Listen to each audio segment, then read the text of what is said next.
Abu Sufyan belum masuk Islam, dan setelah dia masuk Islam dia ceritakan hadis ini yang ada di dalam Sahih Bukhari.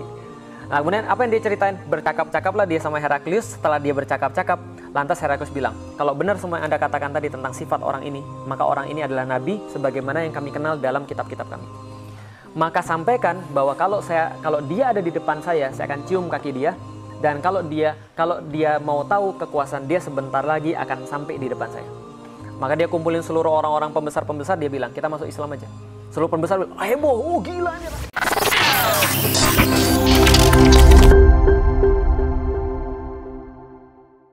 Puji dan syukur senantiasa kita panjatkan pada Allah. Salat dan salam semoga tercurah dan terlimpahkan kepada baginda Nabi besar Muhammad SAW.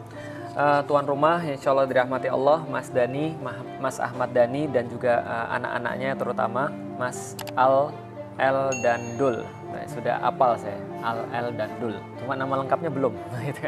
Ya, nanti insya Allah kita berkenalan lebih lanjut. Pada hari ini saya ingin mencoba untuk menyampaikan ya satu materi yang saya pilih. Ini adalah materi yang menjadi tadi sudah saya sampaikan pada Pak Rizal. Ini materi saya buat pada tahun 2008. Sebenarnya materi ini lebih lagi mengakar karena memang berhubungan langsung dengan sejarah saya ketika saya masuk Islam. Saya masuk Islam tahun 2002 ketika berdiskusi dengan Ustadz Fatih Karim. Ustadz Fatih Karim cerita pada saya tentang seorang pemuda namanya Muhammad Al-Fatih. Nah, pemuda ini namanya Muhammad Al-Fatih ini yang menginspirasi Ustadz Fatih Karim punya nama Fatih Karim. Aslinya bukan. Aslinya kita panggil Kang Ari. Kang Ari. Nah, karena nama asli bukan Fatih Karim, maka Fatih ini dari sini. Nah, setelah saya kemudian mendengarkan cerita tentang Muhammad Al-Fatih, maka saya bilang, Kang, saya boleh nggak milih nama Islam? Boleh katanya. Maka saya pilih nama Islam sejak 2002, itu adalah Muhammad Al-Fatih.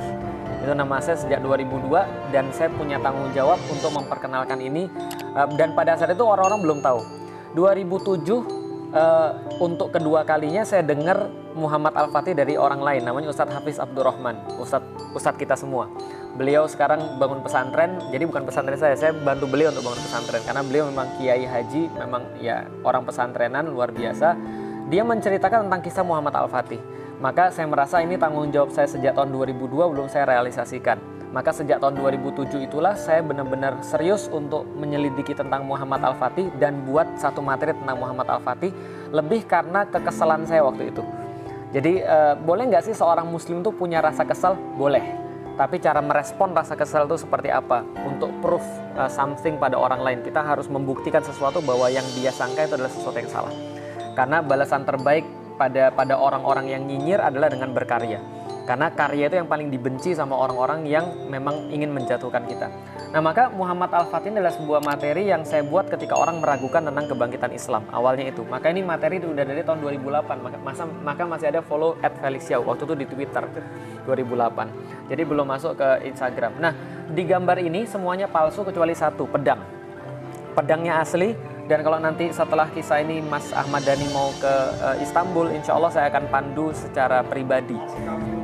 Topkapi kita akan pandu secara pribadi seluruh Istanbul karena bagi saya lebih mengenal Istanbul daripada di Jakarta. Enaknya bulan April. Iya. Jadi kalau di Jakarta saya bisa nyasar, tapi kalau Istanbul enggak. Karena nggak mungkin orang nyasar di Istanbul. You'll never get lost in Istanbul. Kamu nggak akan pernah tersesat di Istanbul, kecuali kalau kamu memang benar-benar nggak punya intelijensia gitu. Nah, semuanya ini adalah sesuatu itu kan, betul. Nah, jadi ini adalah semuanya palsu kecuali pedangnya. Pedangnya asli adanya di Museum Topkapi. Tapi banyak orang kesana nggak ngelihat pedang ini karena dilewatkan begitu saja, karena disimpan di satu ruangan. Beda, karena pedangnya ini pedang. Ya ini kayak dua ya, gitu kan ya. Kayak dua ya, jadi di situ ya. Satu. Berarti matanya ada yang blur. Nah, ini pedangnya sekitar 1,5 meter. Tengahnya ada inskripsi dalam bahasa Arab, doa dia kepada Allah. Dan salah satu doa dia itu yang menariknya adalah dia pertama memuji Allah yang telah menurunkan ayat-ayat yang bercahaya, memperkuat kaum muslimin dengan kemudian pedang-pedang dan kemudian dengan agama yang benar. Lalu kemudian yang paling menarik adalah semoga yang mendekati pedang ini adalah leher-leher orang yang ingkar kepada Allah.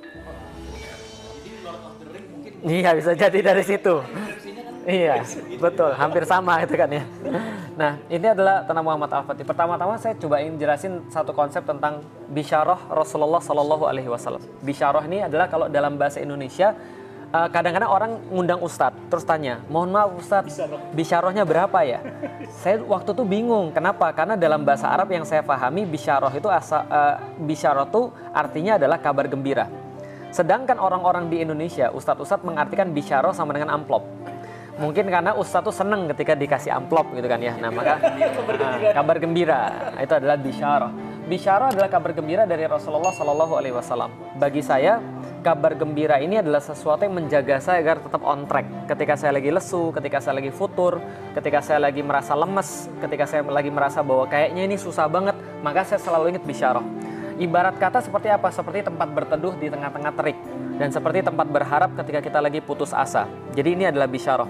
Singkat cerita, bisyarah ini adalah sebuah kabar daripada Allah dan Rasul berkaitan tentang masa depan yang kita belum mampu lihat, tapi kita senang karena itu yang ngasih tahu adalah Allah dan Rasulnya.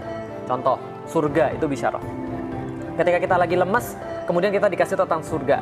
Contoh lagi misalnya, ketika kita lagi bingung, ketika kita lagi merasa lemah, Allah kasih tahu nanti di surga tuh kalian sudah disediakan gini-gini loh. Kalian sudah disediakan balasan-balasan yang terbaik loh. Maka perbuatlah sekarang. Itu membuat kita semakin semangat. Salah satu bisyarah adalah surganya Allah. Tapi tidak melulu bisyarah itu berkaitan dengan masalah akhirat, tapi juga berkaitan dengan masalah dunia. Contoh seperti apa? Contoh seperti ini. Jadi ini adalah sedikit bicara tentang sejarah. Ini peta ini diambil sekitar tahun 620-an atau lebih tepatnya 622 Masehi. Peta ini dulu nggak ada dunia seribet sekarang. Dunia zaman dulu gampang, cuma dibagi dua.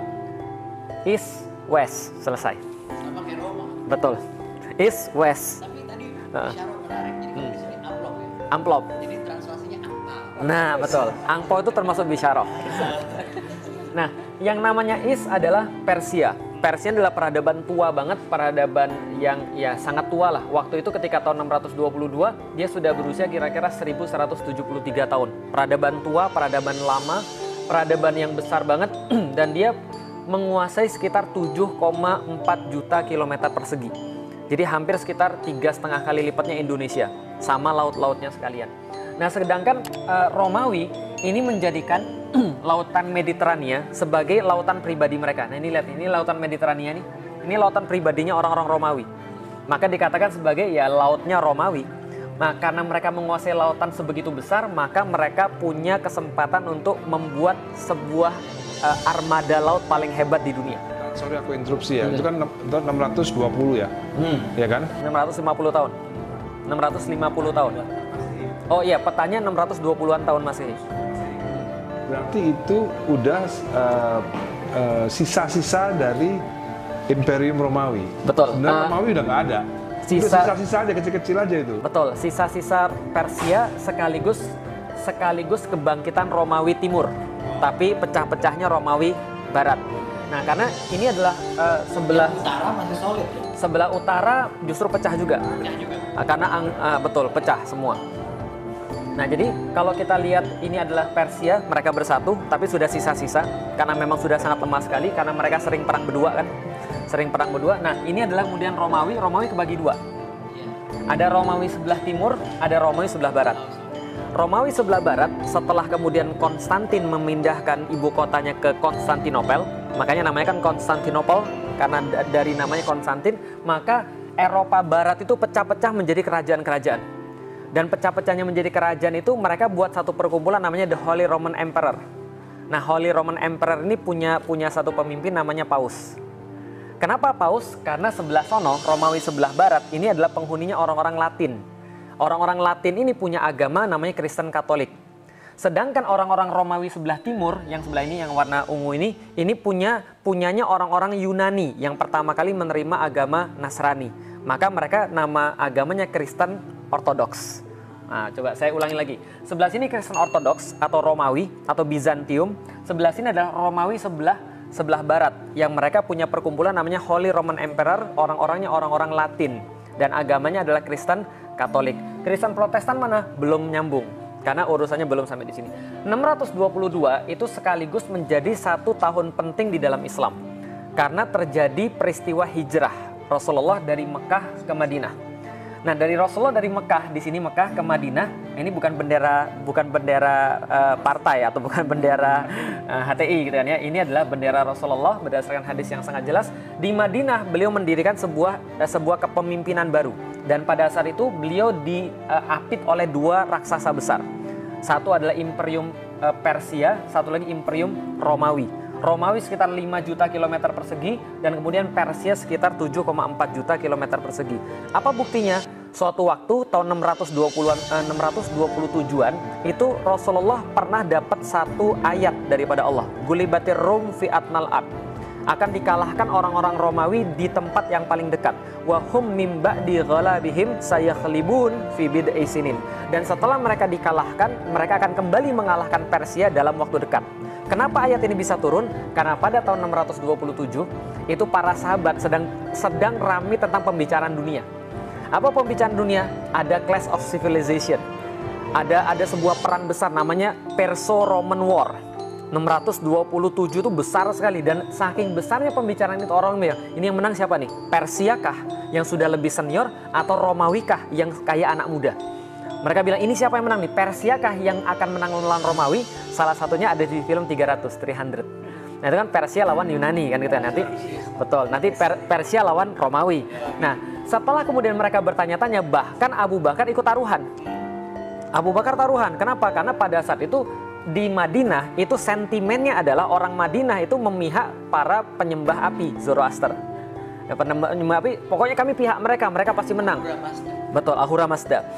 Apa namanya? Queen Freddie Mercury. Nah, itu kan ya, Ahura Mazda. Nah, jadi agamanya Freddie Mercury. Nah, jadi ketika itu kemudian orang-orang Muslim merasa nggak suka. Kenapa? Karena mereka merasa sesentimen dengan orang-orang Nasrani. Karena pada saat itu adalah orang-orang Romans adalah orang-orang Nasrani. Maka mereka bilang, enggak, kami kira pasti Romawi yang menang. Maka Abu Bakar sampai taruhan. Setelah taruhan, kemudian para sahabat nanya pada Rasulullah, ya Rasulullah, yang menang Persia atau Romawi? Dikasih pada Rasulullah dikasih note itu, kalau sekarang taruhan itu kan ya, kira-kira ini pur berapa gitu kan ya. Nah, jadi ketika belum ada, betul. Nah, jadi ketika jadi waktu itu yang bersifat betul belum diharamkan. Betul. Jadi setelah kemudian ditanya pada Rasulullah, Rasul jawab. Rasul nggak jawab, tapi Rasul nunggu wahyu. Setelah nunggu wahyu datang kemudian ayatnya Gulibatir Rum fi atnal ard. Akan dikalahkan orang-orang Romawi dalam tempat yang paling rendah atau dalam waktu yang paling dekat. Ternyata betul, kalahnya waktunya dekat dan tempatnya paling rendah, di Laut Mati, Dead Sea. Nah, jadi di Laut Mati kemudian mereka dikalahkan, terus kemudian pada saat itu dikalahkan Romawi orang-orang, tapi kata Rasulullah, tapi mereka akan kembali menang setelah beberapa waktu. Maka Abu Bakar bilang, kalau itu saya naikin taruhan saya. Nah, kenapa? Nanti kan ini kan berarti mereka lihat, wah ini kayaknya Romawi kalah nih, setelah itu dia bakal menang. Dinaikin taruhannya dalam jangka waktu 10 tahun. Dan Abu Bakar menang taruhan berarti. Betul, karena ini langsung datang dari Allah. Kalah duluan terus kemudian menang. Menangnya tahun berapa? Menangnya tahun 629. Muncul seorang pahlawan hebat daripada orang-orang Romawi, berhasil membalikkan keadaan. Ibarat zaman sekarang tuh ya Satrio Piningitnya lah. Dia muncul, namanya Heraklius. The Great Heraklius, beda. Jadi The Great Heraklius ini kemudian berhasil membalik keadaan, menang melawan Persia dalam berbagai macam perang, berhasil merebut salib suci, the holy apa namanya, crucifixion ya, atau the holy bukan, ya inilah pokoknya salib suci. Salib suci yang mereka yakini ada tempat Holy Cross, tempat disalibnya Yesus. Nah, diambil balik dan ini kemudian diarak kemudian salibnya ini diarak dari tempat kemenangannya sampai ke Yerusalem, sampai ke Baitul Maqdis. Ketika dia sudah sampai ke Baitul Maqdis, ini salib ditaruh di depan gereja Makam Kudus, Horis Sepulkur. Lalu kemudian setelah itu dia kemudian berdoa di situ. Setelah selesai berdoa, dia dikabarkan dapat surat pertama kali dalam bahasa Arab. Heraklius dapat surat pertama kali, tulisannya Bismillahirrahmanirrahim. Min Muhammadin Rasulillahi sallallahu alaihi wasallam ila Heraklius. Kemudian dari Rasulullah kepada Heraklius. Di situ ada stempelnya Nabi ngajak dia untuk masuk Islam. Kemudian Heraklius ngeliat ini, Heraklius kan pinter. Karena surat yang sama dikirim juga ke Kisra. Kisra baru kalah perang, dapat surat. Lagi kalah perang, dapat surat, stres. Ini orang ngapain sih? Siapa dia? Berani-beraninya. Karena zaman dulu itu kalau kita nulis surat pada raja harus ada puji-pujian dulu.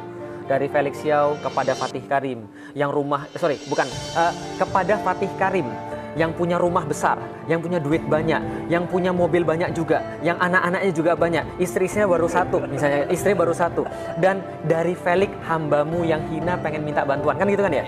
Itu kan cara untuk dulu orang berkorespondensi. Lihat aja surat-surat di Nusantara, semua pujian dulu dari kepada raja yang memiliki ribuan pulau, yang memiliki betul, puji, betul. Baru saya yang sangat lemah, kan itu kan? Nah, betul. Tapi ini surat dimulai dengan min Muhammadin. Ini dari Muhammad, delegasi dari atas ke bawah. Ini dari Muhammad kepada Heraklius, dari Muhammad kepada Kisra. Ketika Kisra baca itu langsung dirobek suratnya. Karena dia bikin same level. Betul. Dia siapa? Same level kayak saya. Sedangkan orang raja Persia julukannya Syahansyah. Syahansyah. Raja di atas raja. Makanya catur itu kalau rajanya mati namanya Skakmat. Awalnya Sahmat. Raja mati. Nah, itu kan permainan Persia. Nah, setelah dirobek, orang-orang yang nganterin surat mau dibunuh, dia datang pada Rasulullah, ya Rasul ini suratmu dirobek. Rasul langsung berdoa, semoga Allah merobek-robek kekuasaan dia, sebagaimana dia merobek-robek kekuasaan saya, surat daripada saya. Benar, akhirnya setelah ini terjadi, ini hancur, berantakan. Pada tahun 651 semuanya masuk wilayah Islam dalam waktu sangat sedikit sekali. Sedangkan orang-orang Romawi, Heraklius lebih pintar. Dia orang yang belajar agama. Ketika dia baca surat ini, dia kumpulin seluruh orang-orang, lalu kemudian dia bilang, panggilkan saya orang Arab, saya mau tahu siapa Muhammad. Jadi dia theologian. Betul. Akhirnya dapatlah satu orang Arab. Ternyata orang Arab ini dekat dengan Nabi, bahkan keluarganya termasuk pembesar dan keluarganya Nabi. Siapa namanya? Abu Sufyan. Abu Sufyan belum masuk Islam, dan setelah dia masuk Islam, dia ceritakan hadis ini yang ada di dalam Sahih Bukhari. Nah, kemudian apa yang dia ceritain? Bercakap-cakaplah dia sama Heraklius. Setelah dia bercakap-cakap, lantas Heraklius bilang, kalau benar semua yang Anda katakan tadi tentang sifat orang ini, maka orang ini adalah Nabi sebagaimana yang kami kenal dalam kitab-kitab kami. Maka sampaikan bahwa kalau dia ada di depan saya akan cium kaki dia, dan kalau dia mau tahu kekuasaan dia sebentar lagi akan sampai di depan saya. Maka dia kumpulin seluruh orang-orang pembesar-pembesar, dia bilang, kita masuk Islam aja. Seluruh pembesar bilang, heboh, gila ini raja kita udah stres. Dia bilang, nggak jadi. Nah, setelah bercanda, nggak jadi, prank. Lalu kemudian utusannya dibalikin pada Rasulullah, lalu kemudian Rasulullah kemudian mendoakan, tapi mereka nggak jadi masuk Islam. Dan akhirnya Heraklius akhirnya kesian banget karena terusir kan. Nah, akhirnya kemudian ini yang terjadi, tapi saya nggak masuk pada tahun 629, saya akan masuk di sini aja. Ini tahun 622 begitu besar kemudian kekuasaan Persia dan Romawi, dan pada tahun 622 itu ini kejadiannya.